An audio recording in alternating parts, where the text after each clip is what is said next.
कपालभाति दो शब्दों से मिलकर बना है, कपाल और भाति। संस्कृत में कपाल का मतलब होता है स्कल या फोरहेड एंड भाति का मतलब होता है चमक। तो कपालभाति एक ब्रीदिंग प्रैक्टिस है जो माइंड में क्लैरिटी लाता है एंड बॉडी को क्लेंस करता है।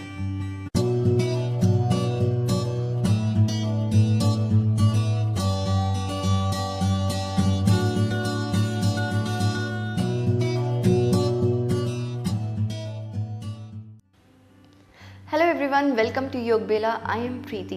आज हम जानेंगे कपालभाति के फायदे, उसको करने की सही टेक्निक, किसको करना चाहिए किसको नहीं करना चाहिए, कब करना चाहिए कब नहीं करना चाहिए। तो हम स्टार्ट करेंगे इसके बेनिफिट से। इसके बहुत सारे फायदे होते हैं। सबसे पहला बेनिफिट है, ये हमें सुस्ती और आलस से दूर रखता है। विंटर्स आने वाली हैं और लेज़ीनेस को भगाने के लिए आप मॉर्निंग में उठते ही कपालभाति प्रैक्टिस कर सकते हो। आप इमीडिएटली एनर्जेटिक फील करोगे। इसके अलावा कपालभाति से मेमोरी इम्प्रूव होती है, नर्वस सिस्टम बेहतर होता है, डाइजेशन अच्छा होता है, पूरा रेस्पिरेटरी सिस्टम क्लेंस हो जाता है, जिससे लंग्स की कैपेसिटी बढ़ जाती है। और भी कई बेनिफिट्स हैं, जैसे मेंटल स्ट्रेस कम होता है, बॉडी का मेटाबॉलिज्म बढ़ता है जो वेट लॉस में एंड डायबिटीज़ में बेनिफिशियल है। इसके अलावा ब्लड प्योरीफाई करके चेहरे पर चमक लाता है। मैंने आपको बताया था कपालभाति बॉडी एंड माइंड को क्लेंस करता है। लेट्स सी टेक्निकली हो क्या रहा है, कैसे कपालभाति माइंड एंड बॉडी को क्लेंस कर रहा है। स्टार्ट करेंगे हम बॉडी से। हमारी normal breath shallow and short होती है, जिससे कार्बन डाइऑक्साइड जो कि टॉक्सिक गैस है लंग्स में एक्यूमुलेट होती रहती है। कपालभाति में एक्सलेशंस एक्टिव एंड डीप होते हैं, जिससे हमारी लंग्स में से कार्बन डाइऑक्साइड बेटर तरीके से निकल जाती है एंड इनडायरेक्टली हमारी बॉडी से टॉक्सिन्स। अब देखते हैं कपालभाति माइंड को कैसे क्लेंस करता है। कपालभाति करते समय बॉडी में ऑक्सीजन की सप्लाई बढ़ जाती है, जिससे कीमोरिसेप्टर रिलैक्स करता है। कीमोरिसेप्टर जो कि ब्रेन का एक स्पेशल सेल है, जिसका काम होता है ब्रेथ को कंट्रोल करके बॉडी में कार्बन डाइऑक्साइड एंड ऑक्सीजन का अमाउंट मेंटेन करना। जैसे ही कपालभाति खत्म होती है, अब क्योंकि बॉडी में ऑक्सीजन सप्लाई ज़्यादा है तो कीमोरिसेप्टर हमारी ब्रेथ को स्लो कर देता है। इस पूरे प्रोसेस के बाद ब्रेथ स्लो होने की वजह से माइंड काम एंड रिलैक्स्ड हो जाता है। कपालभाति की टेक्निक करेक्ट होना बहुत इंपॉर्टेंट है उसके बेनिफिट्स लेने के लिए। अक्सर लोग इसे गलत तरीके से करते हैं, तो जानते हैं इसकी सही टेक्निक। कपालभाति करते वक्त हमें ऐसे पोस्चर में बैठना है जो कि स्पाइन को अच्छी लेंथ देते हैं। मुझे पर्सनली इस पोस्चर में बैठना पसंद है जिसमें both the heels are in one line. आप सुखासन में भी बैठ सकते हो या फिर अर्ध पद्मासन में, और अगर आप बहुत ही कंफर्टेबल हो तो पद्मासन में। सुखासन में अगर आपकी स्पाइन हंच करती है लाइक दिस, तो आप एक ब्लॉक या फिर किसी भी टाइप की हाइट यूज़ कर सकते हो, उससे आपकी स्पाइन को लेंथ मिलेगी। आप वज्रासन में भी बैठ सकते हो।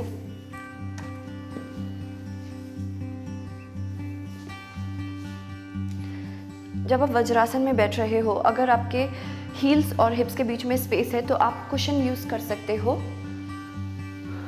बट मेक श्योर कि आपकी स्पाइन में एक अच्छी लेंथ होनी चाहिए। और अगर आपके एंकल्स बहुत हर्ट करते हैं तो आप कुशन को ऐसे यूज कर सकते हो। Make sure that you sit erect, spine uplifted, shoulders completely relaxed. You can keep your hands in chin mudra, joining the tip of the thumb to the tip of index finger, back of the hand resting on your knees, keeping your chin parallel to the floor, head aligned with your spine. Gently close your eyes.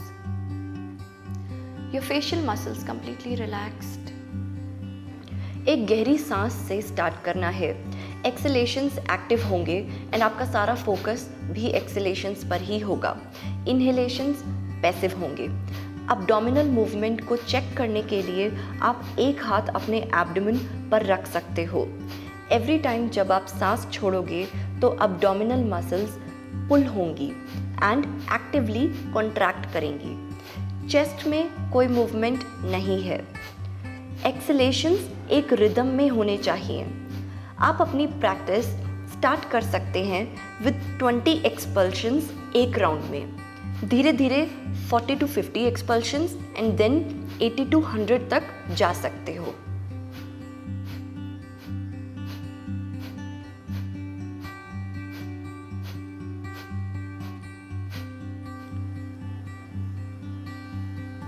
एक round complete होने के बाद आपको pause लेना है, जिसमें आप experience करोगे केवल कुंभक। ये एक ऐसी स्टेट है जिसमें ना आप सांस ले रहे हो और ना आप सांस छोड़ रहे हो, एंड इस स्टेट में माइंड कंप्लीटली पीसफुल एंड काम होता है। रेगुलर कपालभाति करने से केवल कुंभक की ड्यूरेशन बढ़ जाती है। अगला राउंड शुरू करने से पहले तब तक वेट करें जब तक सांस अपने आप रिज्यूम ना हो जाए। ऐसे 3 राउंड्स आप कर सकते हो।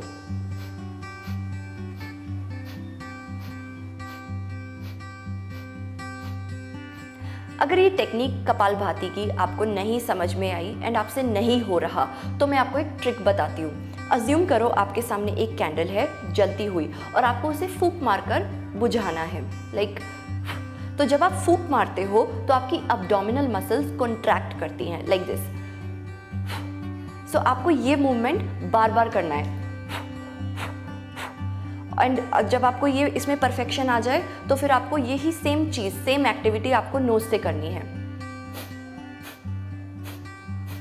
ये है कपालभाति।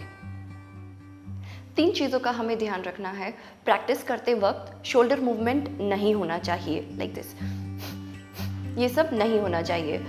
प्रेशर बहुत ज़्यादा नहीं डालना, बहुत बार लोग ऐसे करते हैं, ये नहीं करना। और कई बार लोगों की स्पीड बहुत ज़्यादा तेज़ होती है लाइक दिस, तो इतनी फास्ट स्पीड भी नहीं होनी चाहिए। तो अब मैं आपको बताऊंगी किन लोगों को कपालभाति प्रैक्टिस नहीं करना है। फीमेल्स ड्यूरिंग मेंस्ट्रुएशन और प्रेगनेंसी, और anyone suffering from high blood pressure, active heart disease, vertigo, a bleeding nose, fluid in the ears, epilepsy, hernia, a gastric ulcer और a slipped disc. In cases में आपको kapalbhati practice नहीं करना है। Best time to practise kapalbhati is early morning, खाली पेट। लेकिन आप इसे दिन भर में कभी भी प्रैक्टिस कर सकते हो। बस आपको ये मेक श्योर करना होगा कि खाने के बीच में, आपकी लास्ट मील के बीच में एंड आपकी प्रैक्टिस के बीच में 2 से 3 घंटे का गैप होना चाहिए। रात को प्रैक्टिस नहीं करना है, अदरवाइज आपका माइंड अलर्ट हो जाएगा एंड आपको नींद अच्छे से नहीं आएगी।